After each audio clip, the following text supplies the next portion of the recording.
Students, welcome back to organised knowledge channel. और आज की इस वीडियो में बच्चों हम डिस्कस करेंगे वर्कशीट नंबर 13 फॉर क्लास 8 सामाजिक विज्ञान की। ये वर्कशीट है जो कि शिक्षा निदेशालय की तरफ से आपके लिए 9 नवंबर 2020 के लिए शेड्यूल की गई है।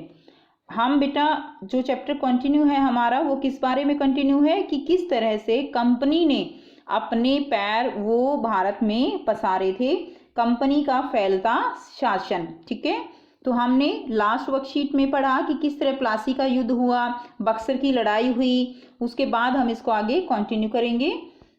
बक्सर की लड़ाई, आरंभिक काल बक्सर की लड़ाई 1764 में के बाद कंपनी ने भारतीय रियासतों में कंपनी के राजनीतिक या व्यावसायिक प्रतिनिधि, जिन्हें क्या कहा जाता था, जिन्हें रेजिडेंट कहा जाता था, तैनात कर दिए।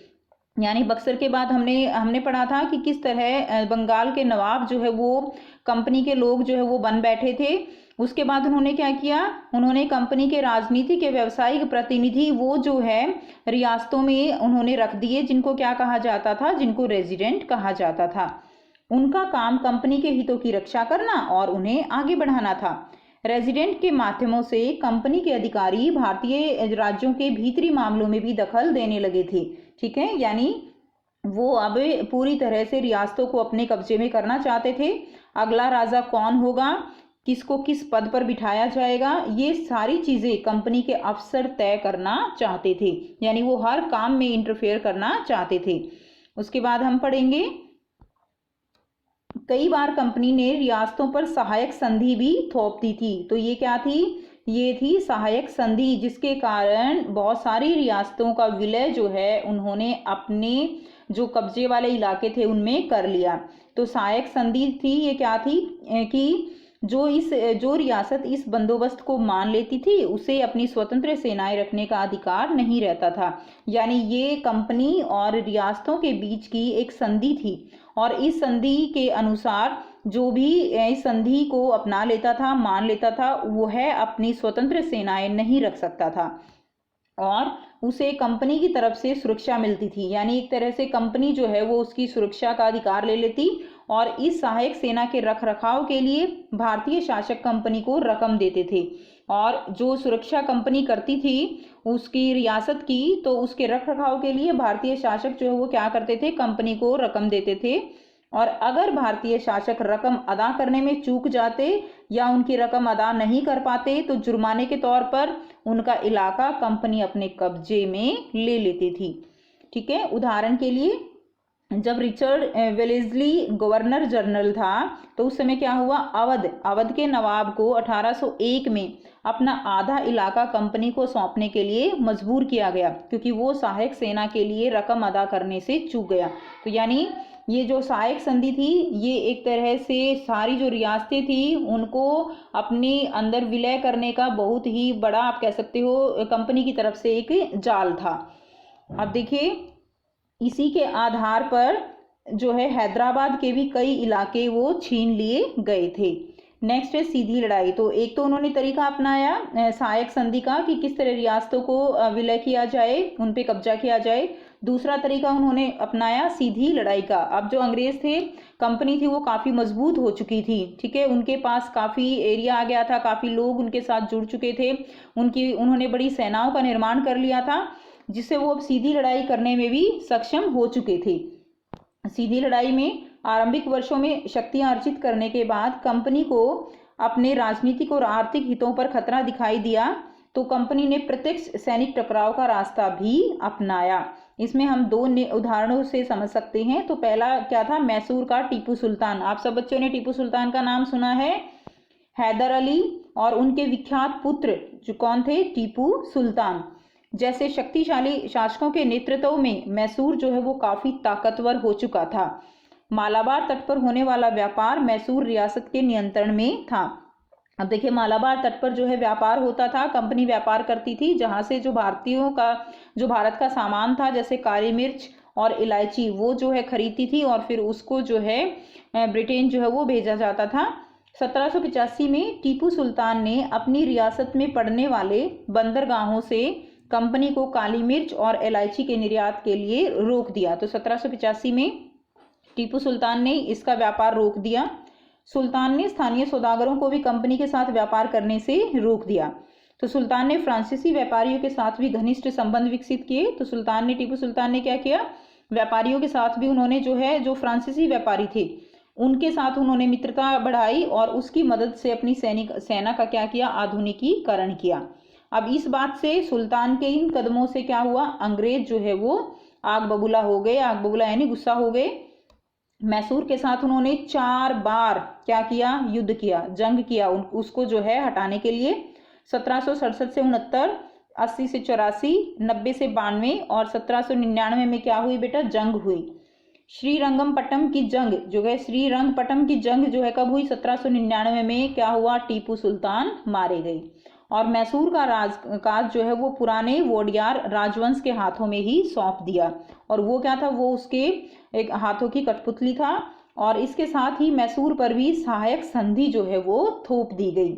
ठीक है, उसके बाद देखिए मराठों से लड़ाई, दूसरा उदाहरण है जो है सीधी लड़ाई का। 18वीं शताब्दी के आखिर से कंपनी मराठों की ताकत को भी काबू और खत्म करने के बारे में सोचने लगी। तो मराठा भी जो है वो बहुत ही ताकतवर थे। जिस तरह उन्हें टीपू सुल्तान जो है उनको मार गिराया, उसी तरह वो मराठों की शक्ति को भी खत्म करना चाहते थे और उनके बारे में वो सोचने लगी थी। 1761 में पानीपत की तीसरी लड़ाई में हार के बाद दिल्ली से देश का शासन चलाने का मराठों का सपना चूर चूर हो गया। उन्हें कई राज्यों में बांट दिया गया और इन राज्यों की बागडोर जो है वो सिंधिया, होलकर, गायकवाड़ और भोंसले जैसे अलग अलग राजवंशों के हाथों में थी। तो ये राजवंश थे जिनके हाथों में जो है उन्होंने बागडोर दे दी। ये सारे सरदार एक पेशवा के अंतर्गत, ठीक है, जिसको यानी सर्वोच्च मंत्री था, उनके अंडर ये काम करते थे। उनके अंतर्गत एक राज्य मंडल के ये सदस्य थे, ठीक है, जिसको कन्फेडरेसी बोला जाता है। पेशवा इस राज्यमंडल का सैनिक और प्रशासकीय प्रमुख होता था। यानी इनके ऊपर जो है एक सर्वोच्च मंत्री जो है उसको क्या बोला गया, उसको पेशवा बोला जाता था। और वह कहाँ रहता था, वो पुणे में रहता था।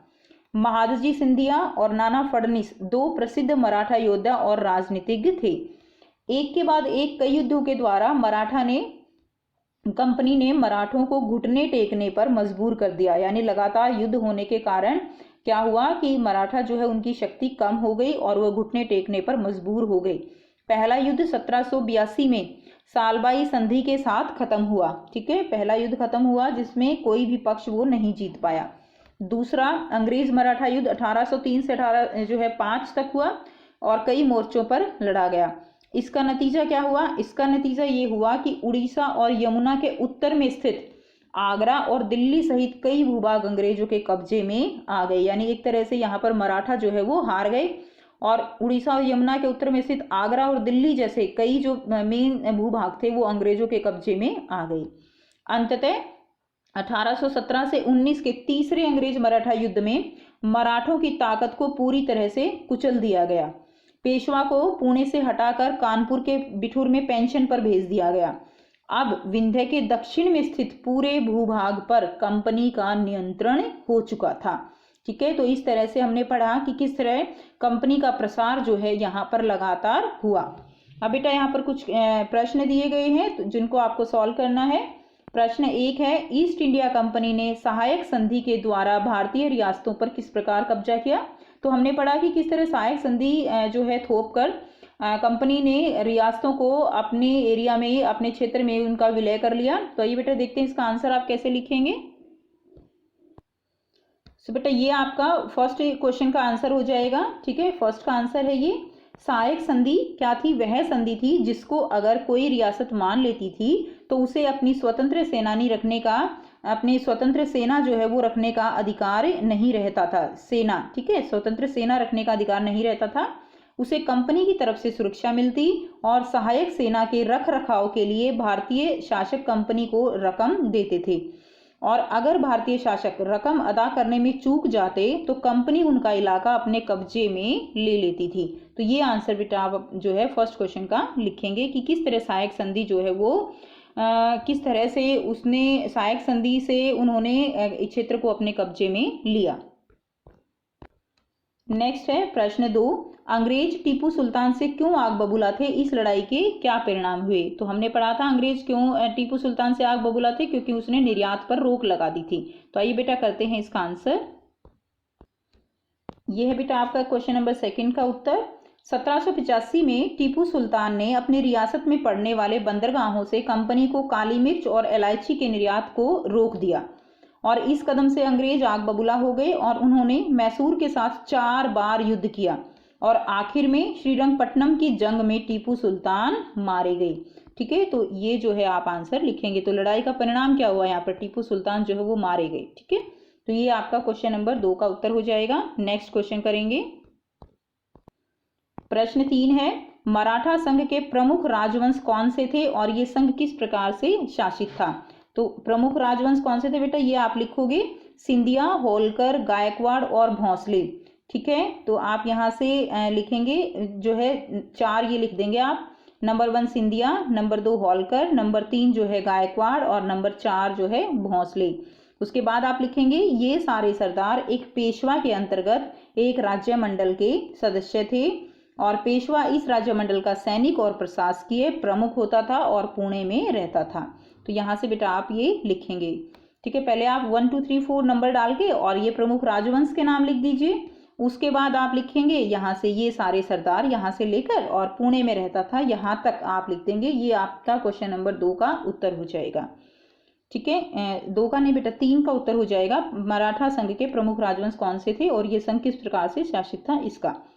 नेक्स्ट देखिए प्रश्न 4 क्या है, ईस्ट इंडिया कंपनी ने मराठों को किस प्रकार से अपने अधीन किया। तो करते हैं बेटा इसका आंसर। तो मराठों ने जो है कंपनी ने मराठों को कैसे अपने अधीन किया, एक के बाद एक कई युद्धों के द्वारा। ये नंबर 4 का आंसर है। एक के बाद एक कई युद्ध के द्वारा कंपनी ने मराठों को घुटने टेकने पर मजबूर कर दिया और आखिरकार 1817 से 19 के तीसरे अंग्रेज मराठा युद्ध में, ठीक है, मराठों की ताकत को पूरी तरह से कुचल दिया और मराठों को अपने अधीन कर लिया। ठीक है बेटा, तो ये आपका क्वेश्चन नंबर 4 का आंसर हो जाएगा। सो ये थी बच्चों आपकी आज की वर्कशीट। आज आपको 2 वर्कशीट करनी है, एक एसएसटी और एक इंग्लिश की वर्कशीट आपको सॉल्व करनी है अपनी कॉपी में। और अगर वीडियो अच्छी लगी तो लाइक शेयर जरूर कर दीजिए, चैनल को सब्सक्राइब कर लीजिए and thanks for watching. Have a nice day.